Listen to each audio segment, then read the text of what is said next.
Students Newton's ring की heading डालें, तमाम बच्चे न्यूटन्स रिंग की हेडिंग डालें और लिखना शुरू करें। न्यूटन्स रिंग की हेडिंग डाल दें, न्यूटन्स रिंग। अच्छा भाई, न्यूटन की कौन सी रिंग थी, आइए इसके मुताबिक बात करते हैं। ये मैंने जब इंट्रोडक्शन क्लास लिया था तो ऐसी तफरीह में कहा था न्यूटन की रिंग है, निकालो इसको निकालो। अब न्यूटन रिंग के मुताबिक सुनो क्या सीन है। इमेजिन करो कि हमारे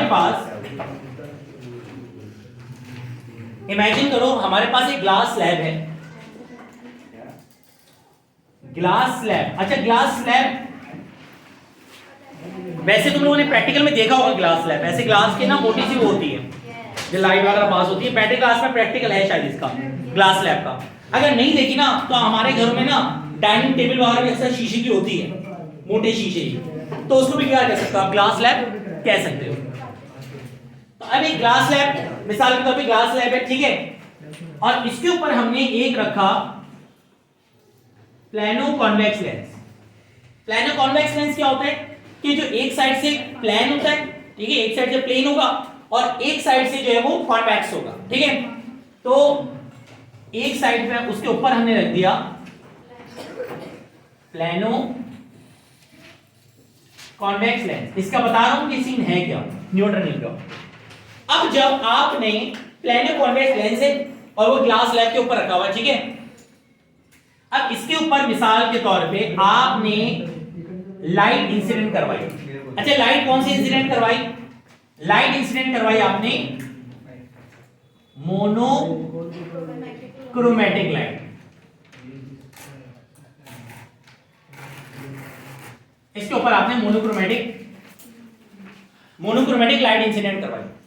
कुल मिला के बात यह है कि अगर बिलफर्ज एक प्लानो कॉन्वेक्स लेंस, अगर बिलफर्ज एक प्लानो कॉन्वेक्स लेंस जो कि किस पे रखा हुआ, ग्लास स्लैब पे, और उसके ऊपर monochromatic beam of light incident करवाई जाए, तो नीचे क्या देखने को मिलता है कि circular dark and bright, dark and bright, dark and bright rings बनती हैं।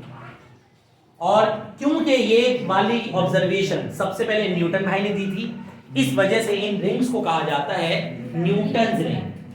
अच्छा ये आप घर में भी कर सकते हैं, अगर आपका दिल चाहे, करना चाहे कर लें, कोई ऐसे मतलब डेंजर एक्सपेरिमेंट तो नहीं है। प्लानो कॉन्वेक्स लेंस लेना, प्लानो कॉन्वेक्स, बल्कि काम करना लेंस के बजाय ना ग्लासेस से भी कर सकते हैं। प्रॉपर नहीं होगा एक्सपेरिमेंट, अगर प्रॉपर चाहिए तो प्लानो कॉन्वेक्स लेंस रखना होगा।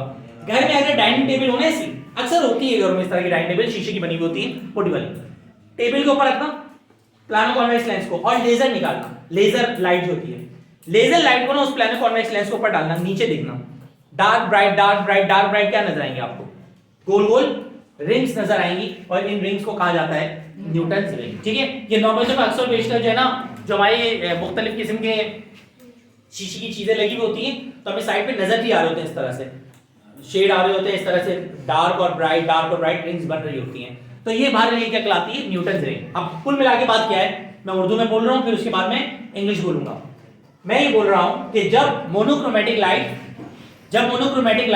एक प्लानो कॉन्वेक्स लेंस के ऊपर इंसिडेंट होती है जो कि ग्लास स्लैब पे रखा हो, तो नीचे में circular dark and bright rings बन जाती हैं, और इन रिंग्स को कहा जाता है न्यूटन्स रिंग। लिखें जल्दी से, लिखें when a monochromatic beam of light, when a monochromatic beam of light, when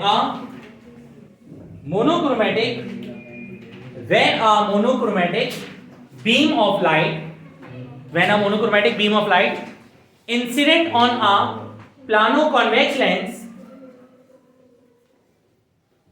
incident on a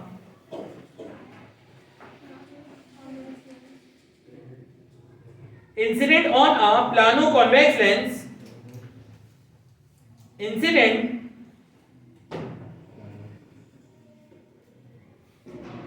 incident on a plano convex lens which is placed on a glass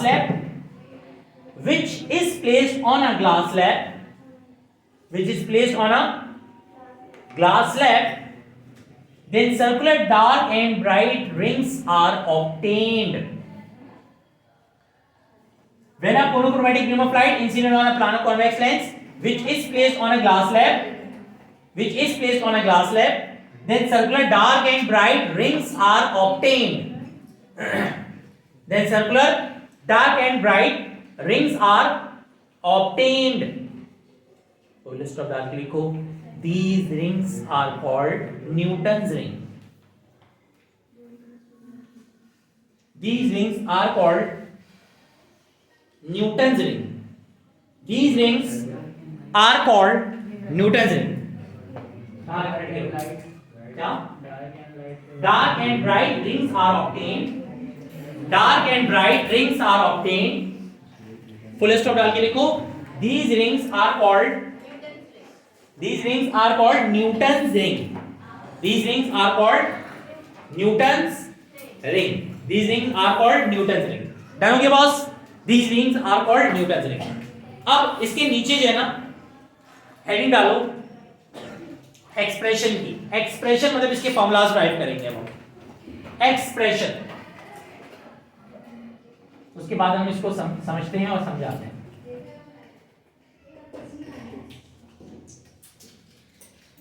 expression की heading डालो. Done बेटा. Expression की heading डालने को consider a monochromatic light. Consider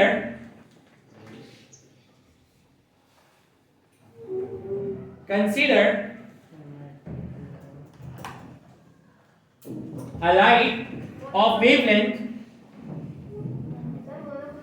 Consider a monochromatic light of wavelength.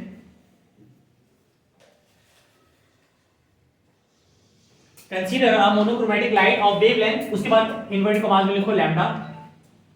Consider a monochromatic light of wavelength lambda. Consider a monochromatic light of wavelength lambda is incident on a plano-convex lens. Is incident on a plano-convex lens. Is incident on a plano-convex lens. Is incident on a plano-convex lens of radius of curvature. Plano-convex lens of radius of curvature. Plano-convex lens of radius of curvature capital R. Plano-convex lens, ये plano-convex lens जो है इसका radius जो है वो मैं capital R consider कर रहा हूँ. Plano-convex lens of radius of curvature. Plano-convex lens of radius of curvature inverted commas में कैपिटल R. इनवर्टेड कॉमास में capital R. Then circular dark and bright rings.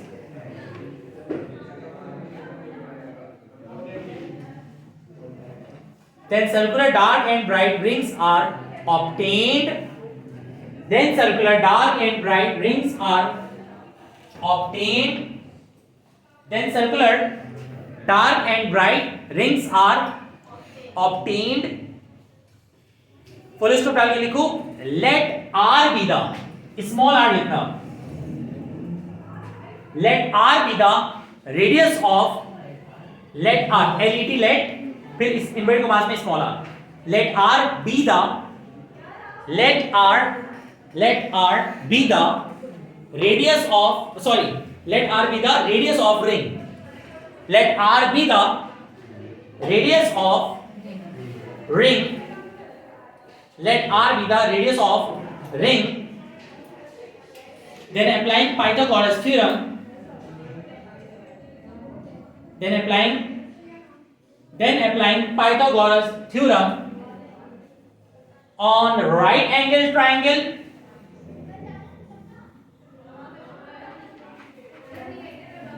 Then applying Pythagoras theorem on right angle triangle OPQ.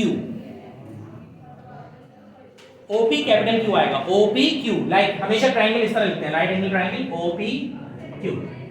अच्छा अब ना 2 minute के लिए सामने देखो, क्योंकि ना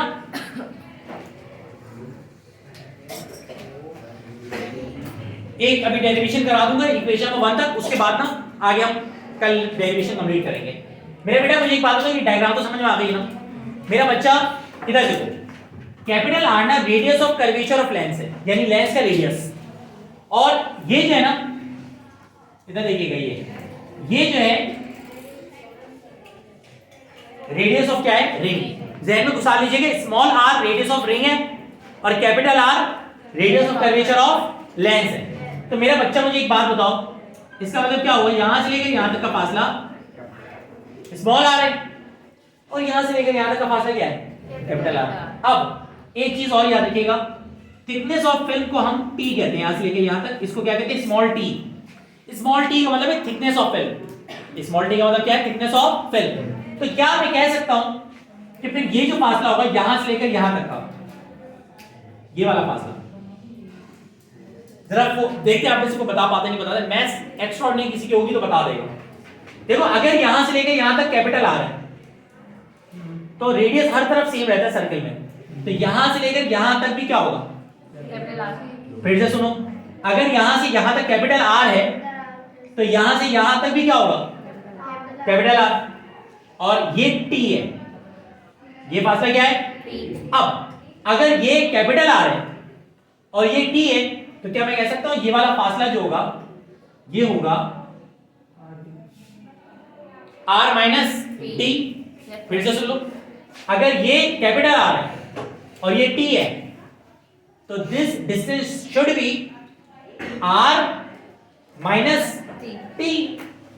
क्लियर है? अच्छा मैं अगर कहूं कि हमारे पास ये वाली साइड क्या कहलाएगी, पता होना चाहिए, ठीक है, इसको आप क्या कह लो, बल्कि इसको क्योंकि एंगल उधर से तो इसको आप क्या कह लो, परपेंडिकुलर, और ये आपके पास क्या आ जाएगी।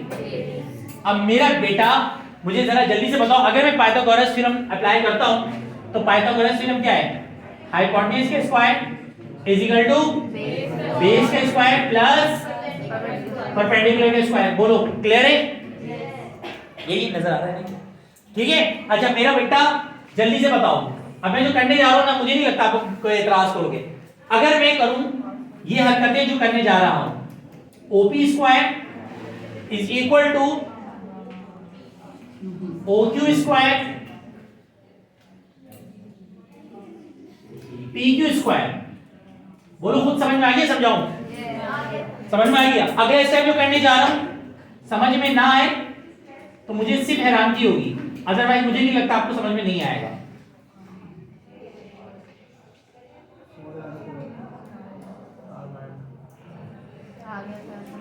पहले करने दो, बोलो आ गया समझ, कोई प्रॉब्लम तो नहीं है, जस्ट वैल्यूज पुट किए हैं। अगला स्टेप भी आप कहेंगे सर आप प्लीज पूछिए मत कि समझ में आया नहीं आया।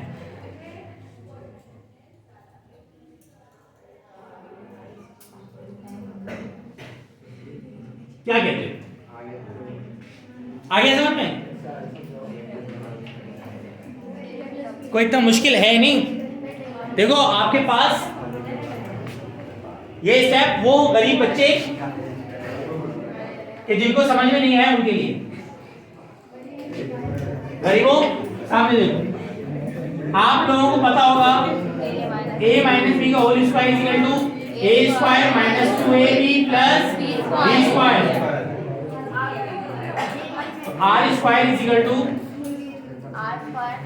r square minus 2ab plus b square और प्लस कौन आएगा, r स्क्वायर। चेक करो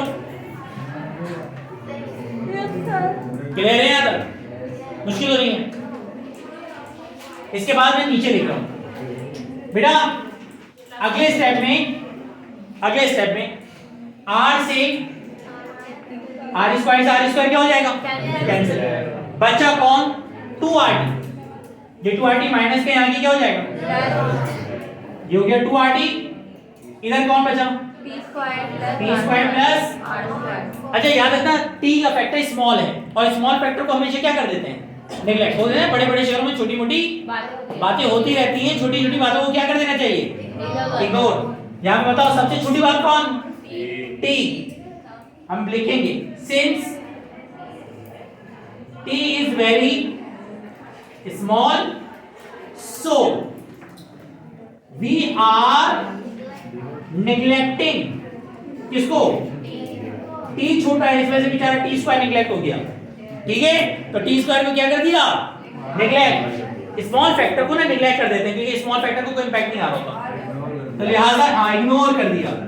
बोलो भाई, टी स्क्वायर नेग्लेक्ट हो गया, खत्म हो गया, तो क्या बचा? R square is equal to, clear है?